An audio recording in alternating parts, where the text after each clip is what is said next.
Hola, ¿qué tal amigos? El día de hoy en nuestro podcast vamos a ver los mitos de México, de nuestra gran nación, de nuestro querido país México, y les va a encantar. Hay unos muy curiosos, otros que son de pena ajena, pero seguramente les va a gustar enterarse de ellos.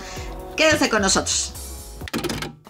Ya están con nosotros Octavio, Héctor y Misha, toda malhumorada. Toda malhumorada, de repente se pone así, pero bueno, Pero es como está todas las niñas. No quise decir mujeres, ¿verdad? Ok. Empecemos con nuestro episodio del día de hoy. A ver, Octa, te toca empezar. Bueno, empezamos, y ahora sí que empezamos con todas de la palabra, con un evento histórico que marcó el parteaguas de nuestra historia. Claro. El que oficialmente vendría siendo el inicio de nuestra historia como nación independiente. Que todavía faltaron otros 11 años, pero bueno.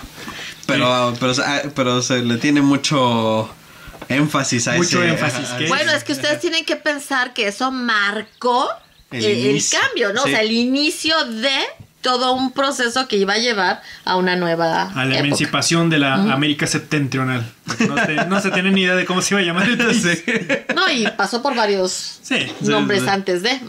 Que es el grito de Hidalgo. Para los que no son de México... Miguel Hidalgo era un cura de la parroquia de Dolores que pues que estuvo en una conjura en 1810. Perdón, en 1810 estuvo en una conjura. Pues la historia oficial, el mito dicta lo que tenemos en el imaginario popular, en el imaginario colectivo, es que el grito de Hidalgo fue el hecho que dio pie a la guerra de la independencia de México. Sí. Yo como lo tengo en mi cabeza, como lo recuerdo de cuando me lo enseñaron, es, o sea, básicamente, o sea, la imagen que tengo es de tal cual los cachan, ¿no? Ese día, ¿no? Les dice, ya nos descubrieron nuestro complot. Entonces sale corriendo Hidalgo a la parroquia a tocar la campana y a gritar, a levantar al pueblo en armas, ¿no? Así es como lo tengo en mi imaginario, y así es como lo tengo. No, pues tú lo tienes así. En mi imaginario no tiene sentido. O sea, ni siquiera le encuentro, o sea, de mi infancia, ¿no? Mis recuerdos de la infancia es no entiendo. No entendí. A ver, ¿cómo?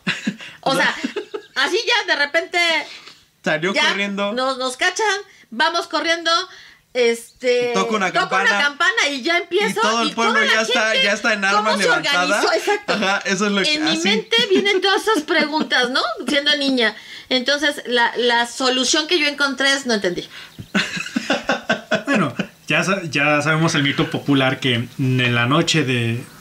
muchos dicen que en la noche del 15 de septiembre, otros dicen que en la mañana del 16, Hidalgo toca la campana de la parroquia de Dolores y ahí pues dicen su arenga levantando en armas a la población para irse contra el mal gobierno, obviamente contra los españoles.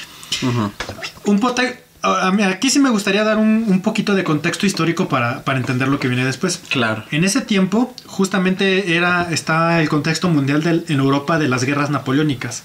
Napoleón Bonaparte pues estaba expandiendo por toda Europa y pues quería pasar para Portugal, quería fregarse a Portugal y le dice al rey de España, Felipe II, oye, carnal, ¿me das chance de pasar por España para llegar a Portugal y conquistarlos? Y Felipe dice, va. Mientras no, Fernando VII, perdón. Ajá. Felipe II, ¿qué estoy diciendo? Perdón. Fernando VII dice, pásale, estás en tu casa. Se lo tomó muy a pecho. Muy personal, Napoleón conquista España y pone como rey a su hermano, a José Bonaparte, que en España le decían Pepe Botellas, porque según esto... Se parecía a alguien, ¿no? Compartía aficiones con cierto expresidente mexicano. Yo creo que ¿no? Que le encantaba. No podríamos ser más familiares. De ahí venimos. Sí, no podríamos ser más familiares. De ahí venía el amor al bacacho. Exacto. Pero entonces se queda. Y las colonias americanas pues entran en caos. ¿Por qué? Porque veían demasiada liberalidad en el sistema de dominación francés. Entonces, pues empiezan a hacer no solamente en Nueva España, sino durante toda la América hispana, que va desde entonces, que era el sur de lo que es hoy el estado de Washington en Estados Unidos, que era ya perteneciente a la Nueva España, hasta la Patagonia. Se empiezan a hacer conjuras, se empiezan a hacer juntas, pues diciendo a ver qué vamos a hacer, cómo nos vamos a dominar, porque muchos, tanto mestizos como criollos, que eran hijos de españoles nacidos aquí en América, no querían esa dominación de los franceses sobre ellos. Entonces empiezan a hacer estas conjuras, no con el fin de deslindarse de la corona española, sino en favor del mismo rey de España, de este Felipe VII, Fernando VII, perdón. Tú traes algo con Felipe. Es que fue un muy buen rey. Fue un muy buen rey Felipe II, la verdad. Pero bueno. Híjole. No sé qué pasó. Perdón, queridos amigos, algo pasó, algo extraño pasó, no sé qué sea, pero nuestros gatos salieron corriendo. El fantasma de Felipe II. Seguramente dijo, ay, me reclaman en la tierra. Bueno, se hizo presente. Se manifestó.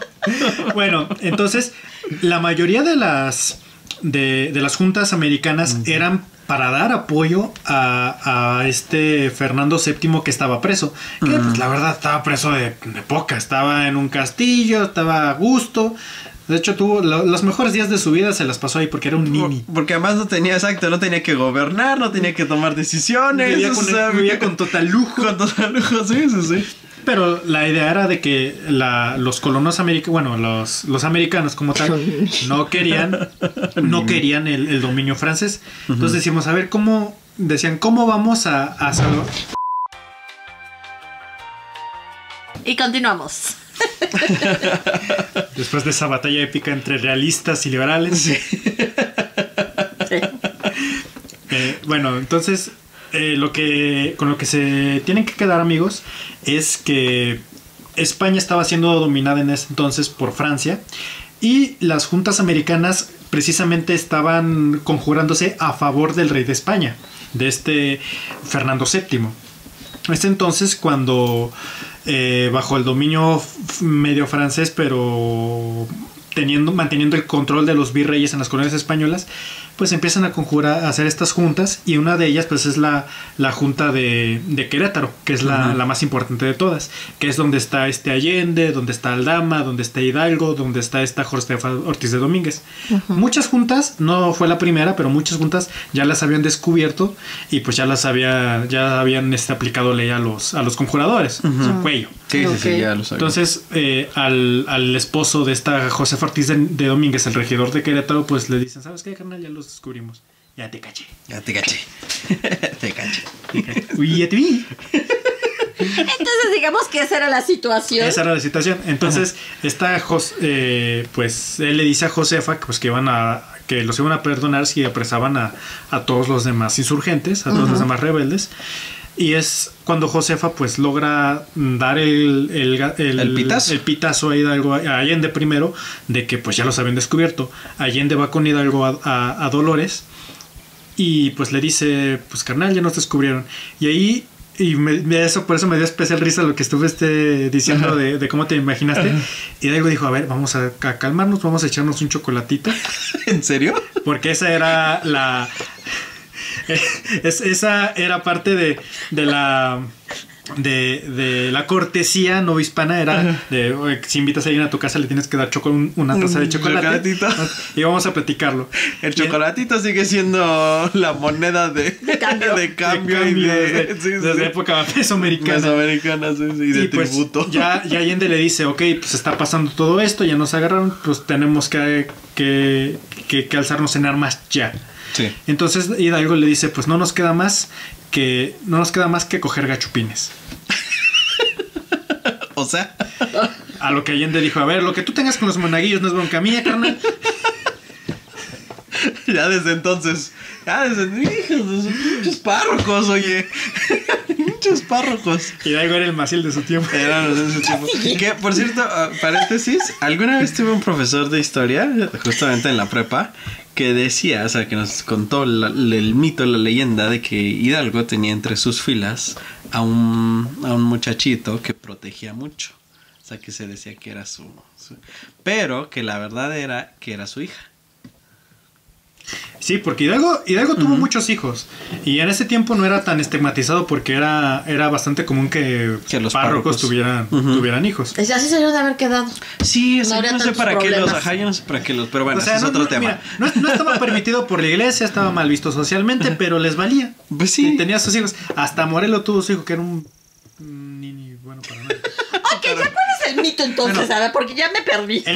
El mito es que cuando Hidalgo del Grito de Dolores lo hace primeramente para independizar México, para independizar estos territorios y para crear una nación. Ajá, sí, así unida e independiente. Sí, unida e independiente. Así es como te lo manejan en la escuela. Y dice una frase que es muere el mal gobierno. Ajá. Y entonces se sobreentiende que dice, no, pues el mal gobierno seguramente es el gobierno Los virreinal virreyes, en América. No, el mal gobierno eran los franceses. ¿Por qué? Porque justamente entre las vivas que dio Miguel Hidalgo esa mañana o noche fue: viva la Virgen de Guadalupe, viva la religión católica, viva el rey Fernando VII y muere el mal gobierno. Ajá. Sí, o sea, está rectificando en sus vivas, está dando su apoyo, al rey. Porque para ellos su rebelión era en apoyo al rey, era en apoyo a mantener la monarquía española y para evitar supuestamente todos los abusos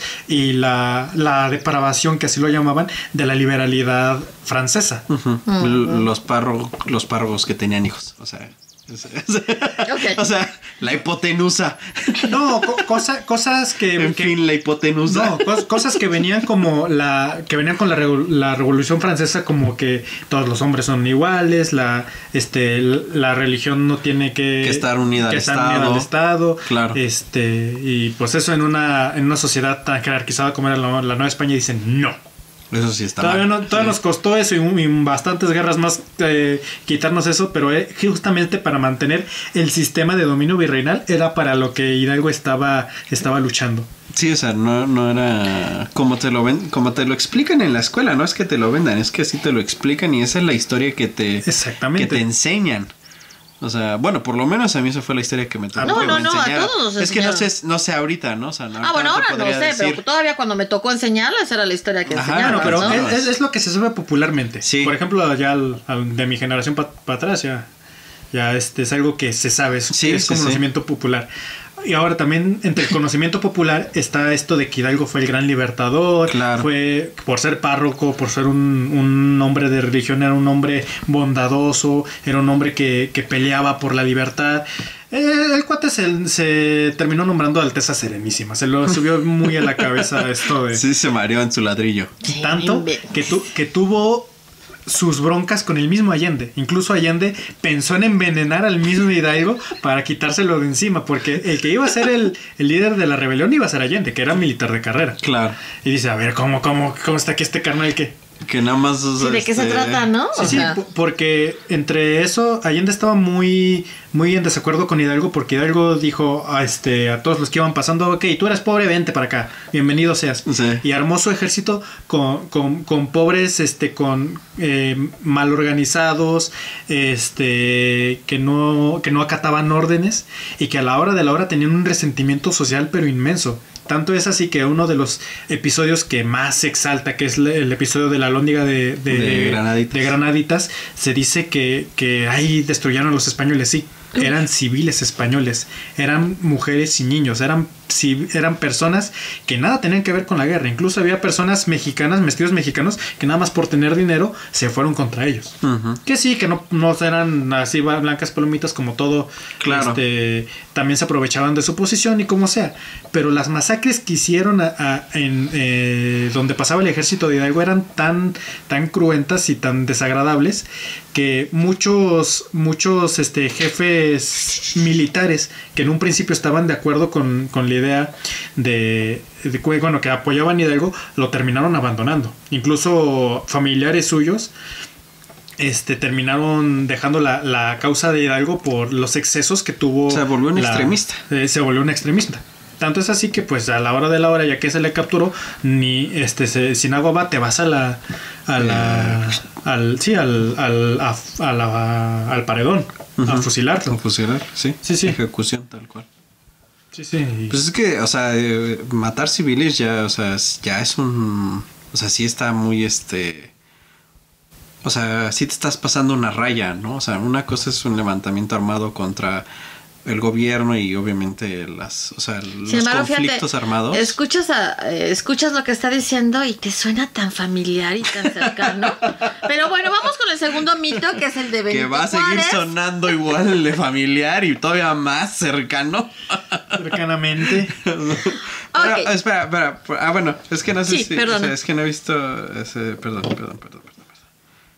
No, ya, olvídenlo, perdón. Sí, continuamos. Yo voy a decir el mito y él los va a situar. Sí. A él le encanta situar, yo soy más concisa. ¿Quién era Benito Juárez? O sea, bueno, vamos a hacer esta la dinámica. Yo les voy a dar el punto de vista del... Popular.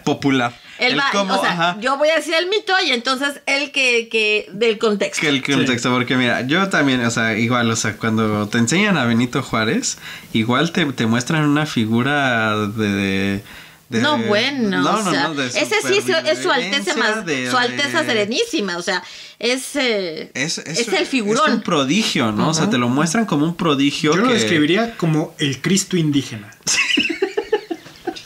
Sí. Sin duda, porque es que lo así ponen a un nivel. te lo manejan a un nivel que dices, o sea, en el que sí, cuando eres niño dices, no, pues sí estaba... Sí se rifó, ¿no? O sea, imagínate salir desde de no tener nada a convertirse en presidente y hasta todo lo que hizo, que nunca te explican qué es todo lo que hizo, pero siempre mencionan todo lo que hizo. O sea, así te lo manejan, ¿no? Entonces tú creces con todo lo que hizo. Pero ¿qué fue todo lo que hizo? O sea, realmente ¿qué es todo lo que hizo? Porque nunca te lo explican, ¿no? O sea, cuando te lo explican, o sea, es tan confuso que no te queda... Y tan enmielado. Ajá, exacto. Y todo está muy Sí, para Benito Juárez su mayor logro es el indito que llegó a ser presidente. Sí, exacto. O sea, y además es lo que te venden, es lo que te dicen, eso es lo que se centra cuando estás enseñando la figura de Benito Juárez. Es eso, el indito que llegó a ser presidente. Y la verdad es que llega a ser presidente y lo que menos tuvo fue la conmiseración o la empatía con los indígenas. Era un racista consumado. Exactamente, ¿no? Entonces, el mito, ahí es donde se encerraría lo primordial del mito. O sea, es un indígena que llega a ser presidente. Y cuando es presidente, le sale todo el racismo que lleva dentro, y al que menos ve y por el que menos se ocupa y al que peor trata es al indígena. Es al indígena. Sí, es a los pueblos indígenas, ¿no? Y es eso. O sea, es que el mito es eso. El mito es que a él te lo enseñan como una figura mitológica de México.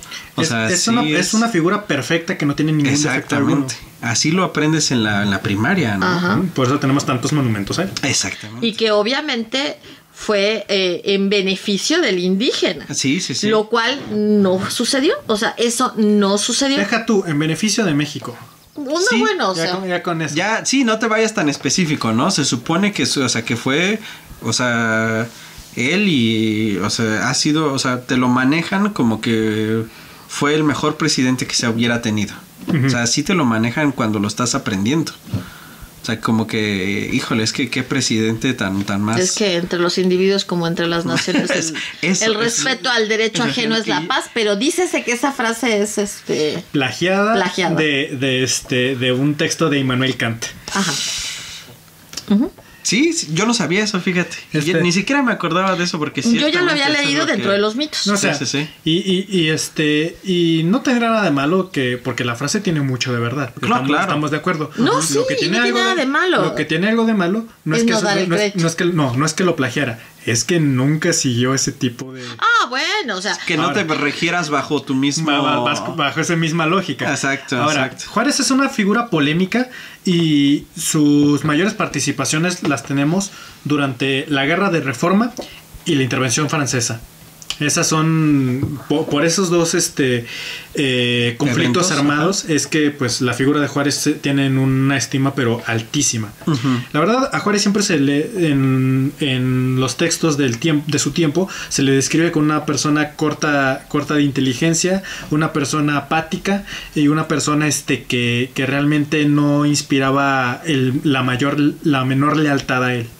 Tan es así que estamos en un tiempo donde los medios eligen al presidente. Él no hubiera ganado nada. No hubiera ganado nada. Ahora, bueno, quiero hacer un paréntesis, quiero decir algo. Recuerden, amigos, los mitos ahí están y ustedes se pueden meter a investigar y van a encontrar estos mitos y muchos otros más, porque es increíble la cantidad de mitos que hay. Pero obviamente le estamos dando el dato, pero es nuestra opinión. O sea, sí. Evidentemente lo que estamos manejando es cómo lo vivimos nosotros cuando fuimos estudiantes, cómo lo percibimos y lo que es nuestro sentir. Con la evidencia. Sí, porque, o sea, no estamos diciendo... No, esto no es un... Mira, con Juárez también es una figura que divide, porque incluso entre los mismos académicos hay muchos que la verdad lo rebajan a un nivel de desprecio y otros que aún lo mantienen en una dignidad bastante alta. Ahora, ¿cómo es que Juárez llega a ese punto? Es por estos conflictos. ¿Por qué se da el conflicto entre liberales y conservadores? Viene desde la intervención estadounidense. Lo que pasa es que los conservadores no podían ver ni en pintura a los liberales a razón de la intervención estadounidense, porque muchos liberales no solamente apoyaron la intervención, sino que la aplaudieron cuando el ejército mexicano fue derrotado.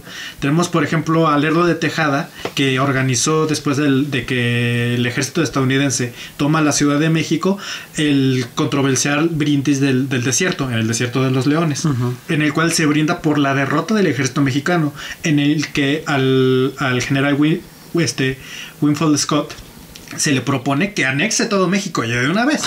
¿Por qué no? ¿Por qué no? Problemón que tenía ahorita Biden. Problemón que tendría Biden. No, pero al último no acepta, pero eso tuvo un gran peso para la milicia mexicana. Claro. Porque igual entre las filas conservadoras no se tiende a pensar que solamente había personas que estaban por el régimen, que por mantener los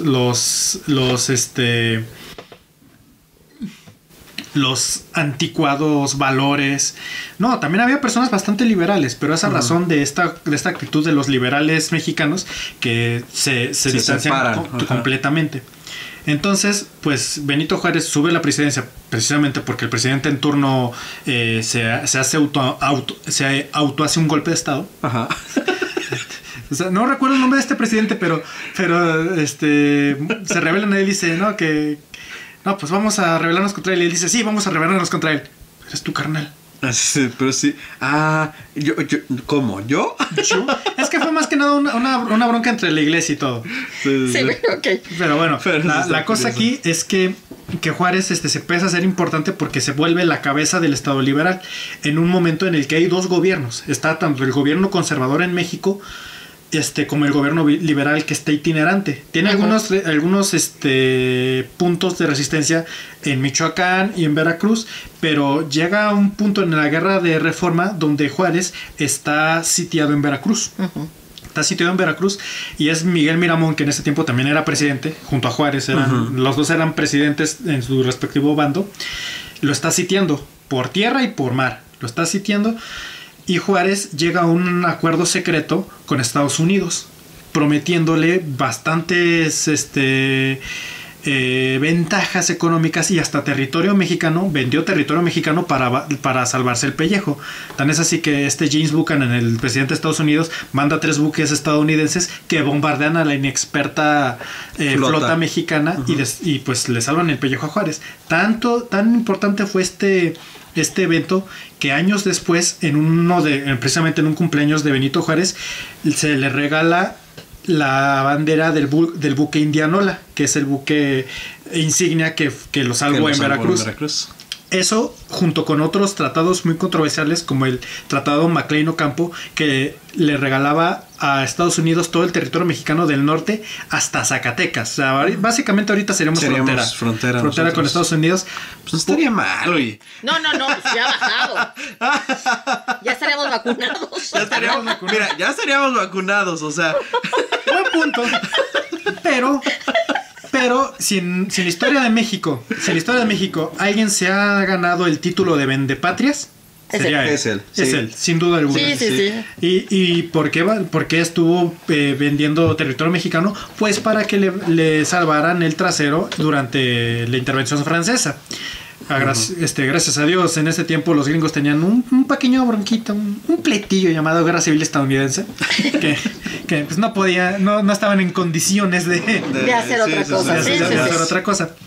Entonces, pues gracias a esto, a que los conservadores sabían que Juárez era el perrito faldero de Estados Unidos, decían, ok, contra Juárez podemos, pero contra Juárez y Estados Unidos no. Sí, entonces, ya es otro tema. Dígase lo que se diga, el segundo imperio mexicano fue una contraintervención contra la intervención estadounidense en México. Entonces llega Maximiliano, pues, se impone el imperio mexicano, se impone el régimen francés a base de mucha sangre, sobre todo en Puebla, y pues sigue habiendo este conflicto. Maximiliano le salió al tiro por la culata a los conservadores porque terminó siendo más liberal que la fregada, y al último pues es fusilado. Fracasa la intervención francesa y Juárez se mantiene como el presidente. Dato curioso, Juárez nunca ganó una elección en su vida. En votos, votos nunca la ganó, y se religió tanto como Porfirio Díaz, y solo lo que lo sacó del poder fueron las patas por delante. En su régimen, durante 15 años de gobierno, hubo más asesinatos políticos que en 30 años de Porfirio Díaz. Y realmente lo que se hizo por modernizar el país o por darle algo beneficioso al país fue nulo. Qué triste. Sí, qué triste. O sea, por lo que te digo, por lo que te lo venden como un héroe, como una figura mitológica. Como una figura mitológica. ¿Por qué? Porque es indito. También durante la intervención francesa, uno de los generales más reconocidos y más admirados era precisamente un indígena que se llamaba Tomás Mejía, que era un indio tomí, tan indio como Juárez, solo que él estaba del lado francés.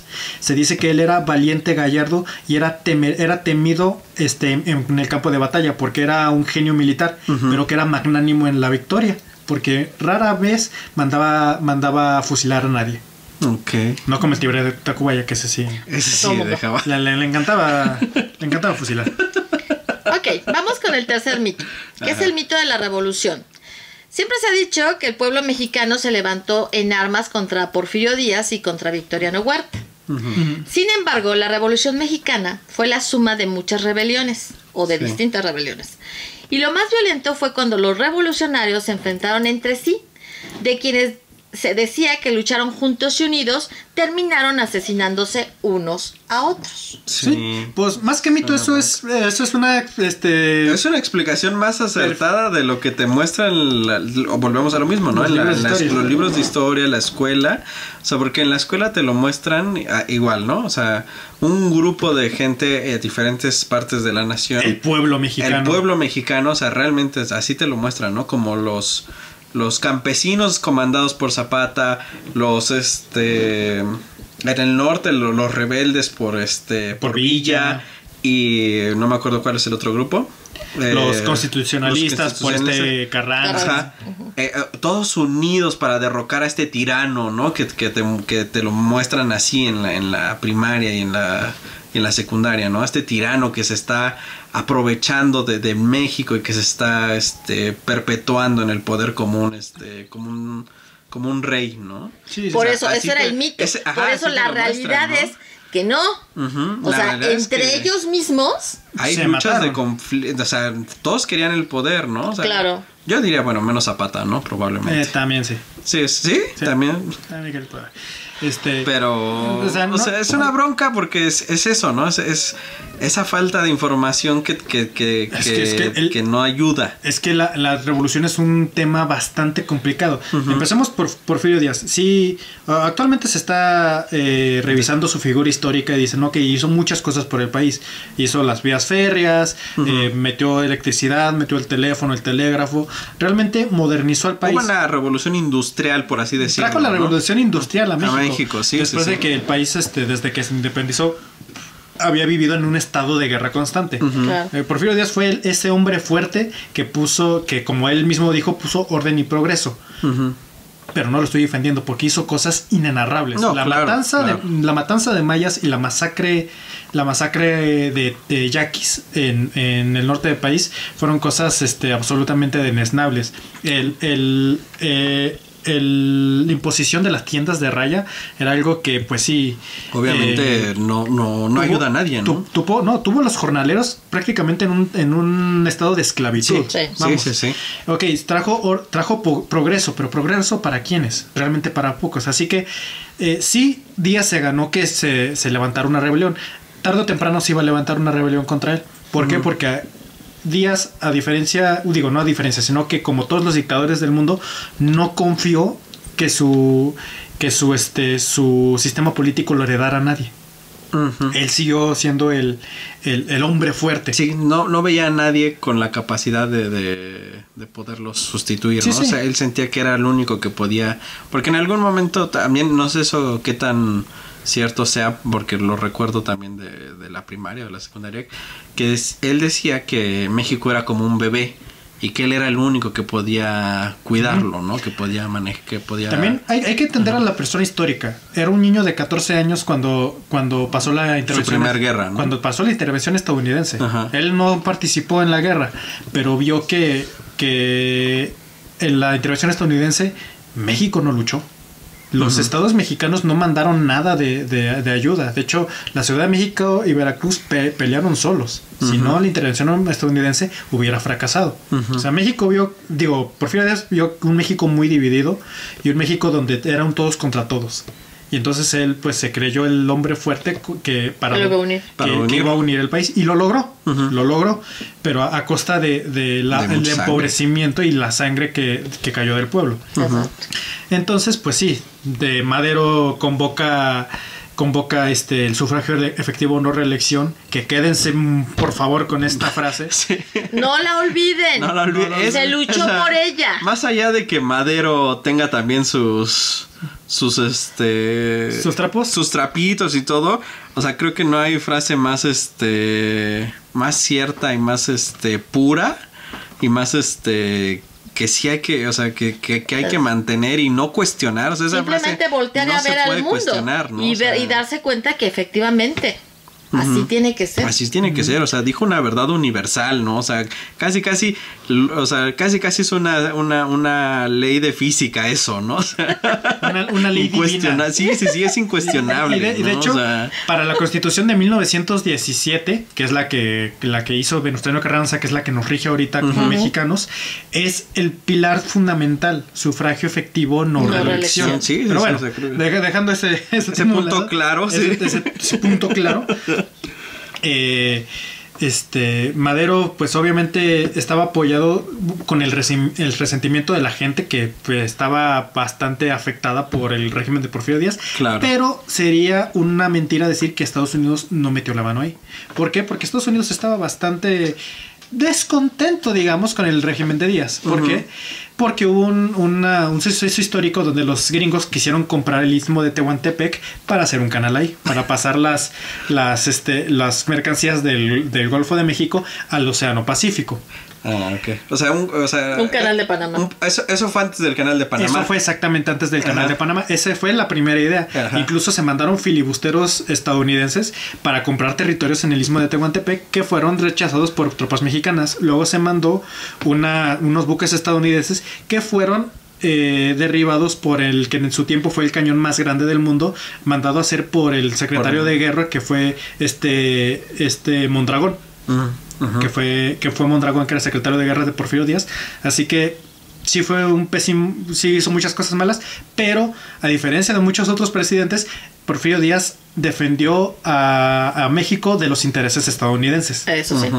Eso. Sí, o sea, Entonces, como hay que ver lo malo, hay que ver lo bueno. O sea, sí tienes que poner las dos cosas. Dicen, se afrancesó mucho y entregó muchas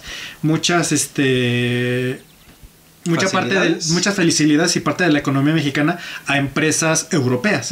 ¿Pero por qué? Porque para Porfirio Díaz era más fácil y más seguro controlar eso que con el vecino del norte, que ya sabía que tenía una ambición desmedida. Sí. Entonces, a final de cuentas, todavía es en tiempos en los que a final del día viajar de Europa a América era una cuestión de meses todavía. Te llevaba por lo menos un mes. Exacto, cuando menos. Entonces sí era una cuestión que podía tener más controlada. Sí, podía tener más control. Ahora, Estados Unidos obviamente apoya a Madero, le manda parque, le manda municiones, y pues ahí es donde es la primera etapa de la revolución, que es todos, se levanta Villa en Morelos. ¿Sí es Morelos? Sí, es Morelos. Sí. Se levanta Villa en Morelos, en el sur, se levanta junto con Madero Villa, y pues hacen que no hay una batalla como tal que hace que Porfirio Díaz sea derrotado. Prácticamente hay unas batallas menores, pero que no significaban una derrota como tal del porfirismo. Porfirio Díaz es el mismo que dice, ¿sabes qué? Pues la verdad no quiero que esto sea una masacre, un derramamiento de sangre. Por las buenas yo me voy. Y se va, pero deja la terrible profecía, que es: Madero ha soltado el tigre, vamos a ver si puede domarlo. Un año después, Madero muere fusilado en la decena, traicionado a tiros en la decena trágica. Que eso, o sea, es algo que también se debe de...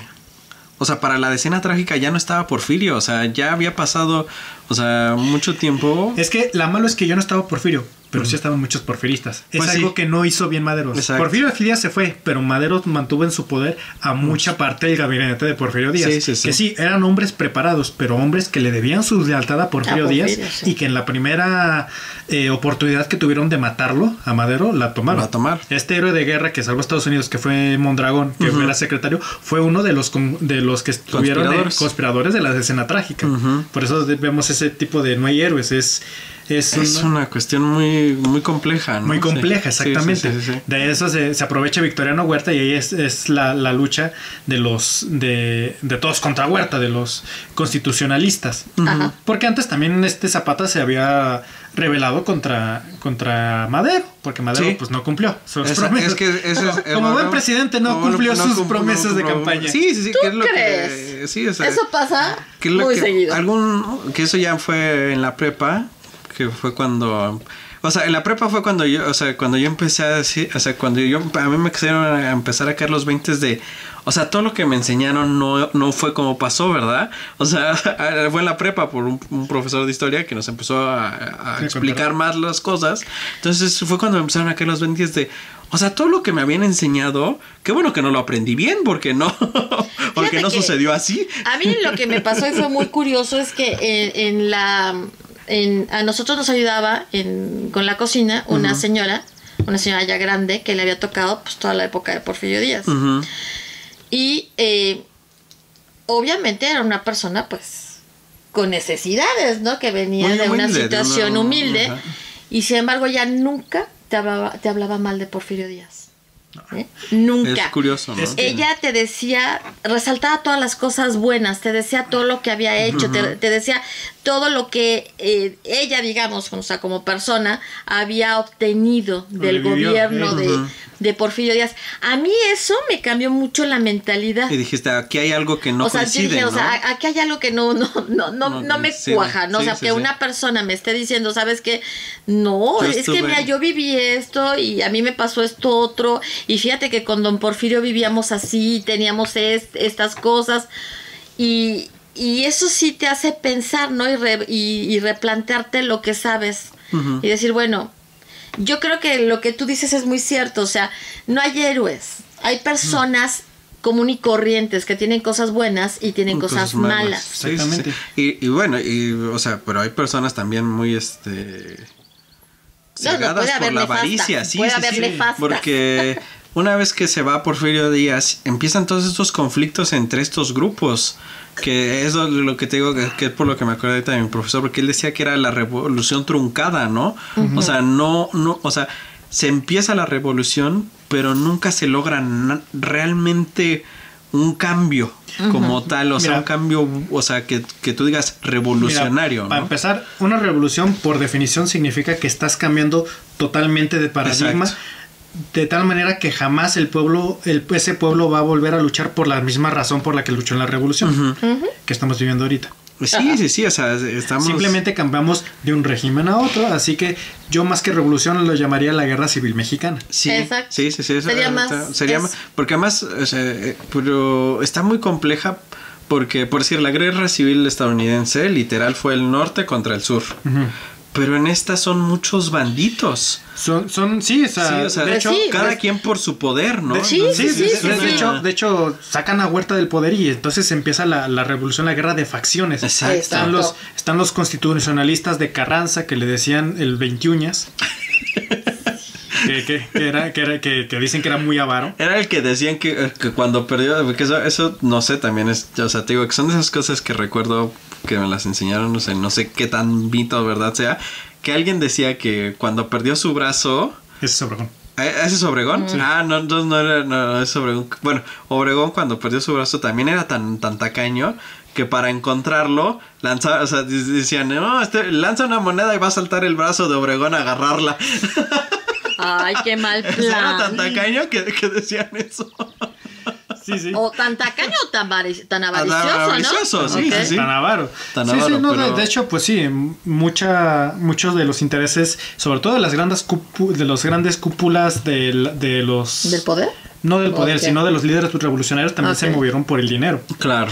Incluso Zapata también te la pintan que... Luego vamos a hablar de eso. Ah, bueno, ya viene Zapata, ya viene el mito de Zapata. Sí. Que era el campesino y que el güey era un vato acomodado. No era un hacendado. A ver, a mí me toca leer el mito. Ahorita, ¿Pido? pero antes de Zapata, Moción. antes de Zapata, o sea, acabar lo de estas La guerras de facciones, ¿no? O sea, estas guerras de facciones. Nada más tiene una pregunta. Está bien. Estamos hablando de mitos y vamos a darte una clase de la revolución. No, bueno, ok, para cerrar el mito, o sea, la revolución no fue una revolución. No fue una revolución. No, bueno, pues Ese sería el mito, ¿no? No fue una revolución. Yo lo que diría, para terminar esto con la revolución, es que si se ha mitificado y si se le pone a la revolución en un pedestal tan alto en la historia mexicana, es para legitimar el gobierno actual que tenemos. ¿Por qué? ¿Qué gobierno emanó de la revolución? Los gobiernos partidistas. Sí. Primero Claro. con el PNR, que luego se llamaría PRI, Sí, y luego con los demás grupos. Entonces, fueron estos grupos que dicen, ok, por la revolución nacimos nosotros, entonces, ¿qué hacemos? Vamos a satanizar por lo que se inició la revolución, que es Porfirio Díaz. Sí. Por eso es el personaje histórico más satanizado, que curiosamente fue el personaje histórico, Porfirio Díaz, que elevó a la categoría de mito a Juárez. Fue Porfirio Díaz el que hizo a Juárez un héroe, un santo. Sí. ¿Por qué? Para legitimar que el gobierno liberal que él encabezaba era el bueno. Claro. O sea, eso siempre se ha hecho. Sí, es parte de... Ok, bueno, entonces vamos con el mito de Emiliano Zapata. Sí. Emiliano Zapata ha sido presentado como un indio pobre que se levantó en armas. La verdad es que era un pequeño propietario dueño de una tierra para cultivar. Poseía buenos caballos e incluso se sabe que en una ocasión lo que ganó por una buena cosecha de sandías los utilizó para comprarse una botonadura de plata para su traje de charro. Era conocido porque le gustaba la comida francesa y el buen coñac. O sea, tenía buen gusto. También muchos dicen que aparte del coñac le gustaba el néctar de varón. ¿No viste la última, la obra de arte que hicieron? Es una maravilla, bueno, la obra de arte de Zapata con tacones, sí. Con zapatos de tacón. Zapatos se ve zapatas, sí. Es una maravilla, a mí me pareció maravillosa. Yo opino todo lo contrario de eso. Y estoy con los grupos que se molestaron por eso. Y es porque Zapata ya no es un personaje histórico. Zapata es un símbolo. Sí. O sea, porque muchos de las comunidades, incluso comunidades que se denominan a sí mismas zapatistas, desconocen qué hizo Zapata. No saben ni dónde peleó, ni cómo peleó, ni por qué peleó. Pero Zapata es este símbolo de el campesino contra el gobierno que siempre los ha ignorado y hasta la fecha los sigue ignorando. Sí. Entonces, se convirtió en ese, te metes contra ese símbolo porque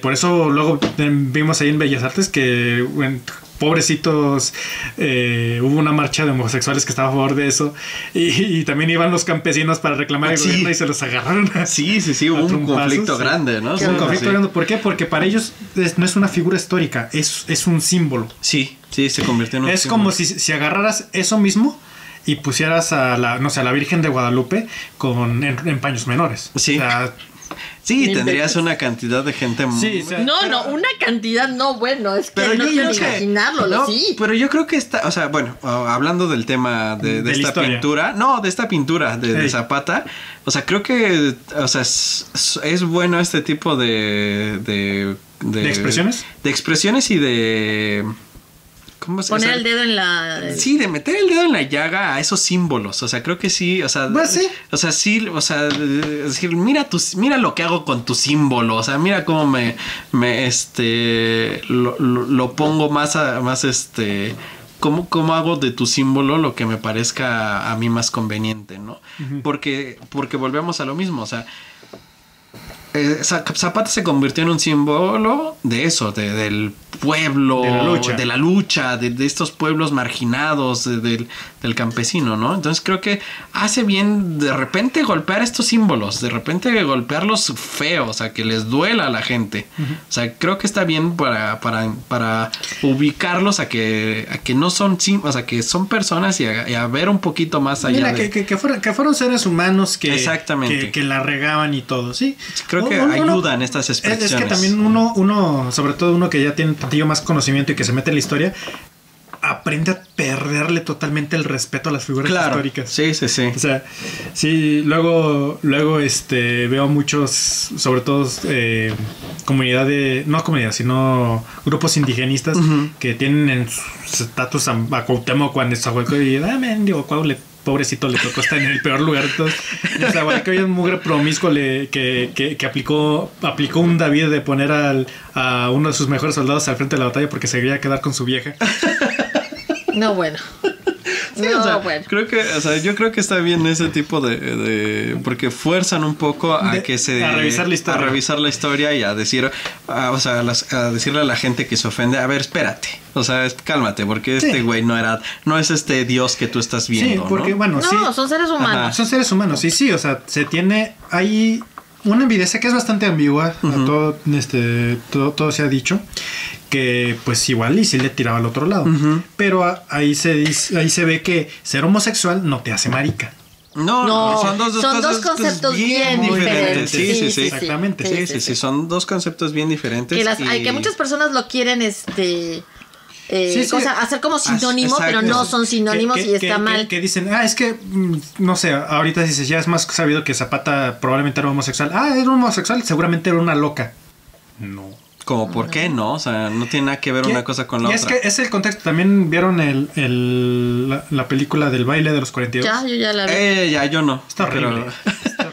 No, bueno, yo necesito terapia. Sí, está muy fuerte. Lo que me han dicho es que está muy fuerte. Mira, bien, volviendo a lo del porfirismo, bien, tiene cosas tan con mentiras como que también le achacan la homosexualidad a Maxi. No, pobrecito, no era. No, ¿A quién? A Maximiliano. Ah, sí. No, él no era así. Tiene muchos defectos, pero ser que no es defecto ser homosexual, pero sí, es que no. O sea, aclarando. No quiso decir eso. No, pero pero no era una de sus características. No instituyó un grupo homosexual mexicano. O sea, no, eso no.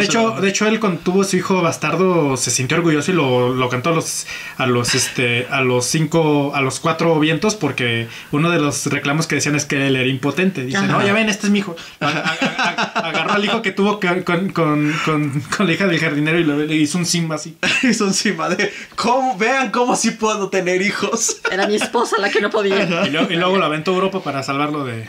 Sí, no, qué bueno, qué bueno. Porque lo hubieran ejecutado.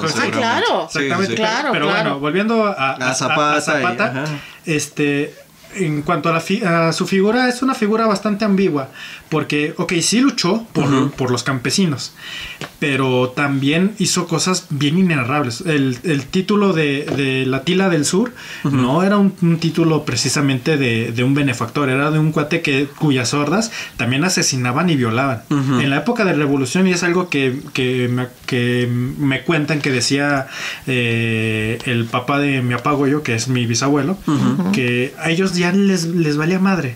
Les valía madre quien fuera constitucionalista, zapatista, villista.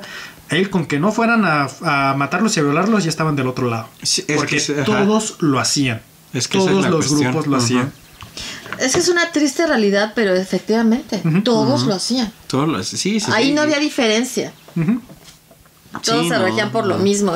Y es algo que quitan de la historia, o sea, que no te platican, que no te cuentan, y tú los vas mitificando, ¿no? O sea, vas creyendo que estas figuras son héroes y solamente buscaban el bien, ¿no? Cuando realmente luchaban por sus intereses. Exactamente, o sea, cada quien luchaba por sus intereses y usaban todos los medios que tuvieran. Tampoco hay que ser tan cínicos para decir, es que nada más iban por sus intereses. Algunos sí iban por ideales más allá de ellos.